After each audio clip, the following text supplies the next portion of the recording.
10,000 രൂപയാണ് ഞാൻ ചോദിക്കുന്നത്. അതായത് രാജഗിരി ഹോസ്പിറ്റലിൽ പോയി എന്റെ ഫുൾ ചെക്കപ്പ് ചെയ്യാൻ ഞാൻ കുറെ മരുന്ന് കഴിച്ച് വയ്യാന്ന്. എനിക്കത് പറഞ്ഞുകൂടാ. എന്റെ ആവശ്യം പറഞ്ഞു. ഇലക്ഷൻ നിയമങ്ങളാണ്, പറഞ്ഞുകൂടാ. കേസെടുക്കാൻ വേണ്ടി നടക്കുക നിങ്ങളുടെ ആൾക്കാര്. നമ്മള് ചോദിക്കുന്നത് സന്ദർശനത്തിന് നമ്മുടെ കാര്യം ചോദിക്കണം. മറുപടി പറയാൻ അവരോട് ഇവരോട് പറഞ്ഞാൽ അവർ സഹായം തരില്ല സാറേ. എനിക്ക് മറുപടി പറയാനൊക്കത്തില്ല. ശരി, വേറൊന്നും പറയാൻ. എവിടെ? രാജഗിരിയിലാണോ? അവിടെ നിങ്ങൾ ആ 10,000 രൂപ ചെലവാക്കണം. ഞാൻ അവിടെ വിളിച്ചു പറയാൻ.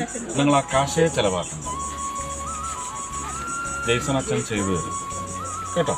ജെയ്സൺ അച്ഛൻ്റെ നമ്പർ കൊടുത്ത് ഞാൻ തന്നിട്ടാണ് വിളിക്കുന്നത്. അവിടെ വന്നാൽ മതി. ഈ ചികിത്സ എനിക്ക് ഫ്രീ ആയിട്ട് ചെയ്തു തരുമെന്ന് ഞാൻ പറഞ്ഞു. വേണമെങ്കിൽ അച്ഛനൊന്ന് സുരേഷ് ഗോപിയെ വിളിച്ച് ചോദിക്കും എന്നും പറഞ്ഞു. എന്നെ വിളിച്ച് ചോദിച്ചാൽ ഞാൻ പറഞ്ഞു. അപ്പോൾ കാശ് ഇടപാടില്ല, ഇത് ഫ്രീ ആയിട്ട് ആ ചികിത്സ കേട്ടോ.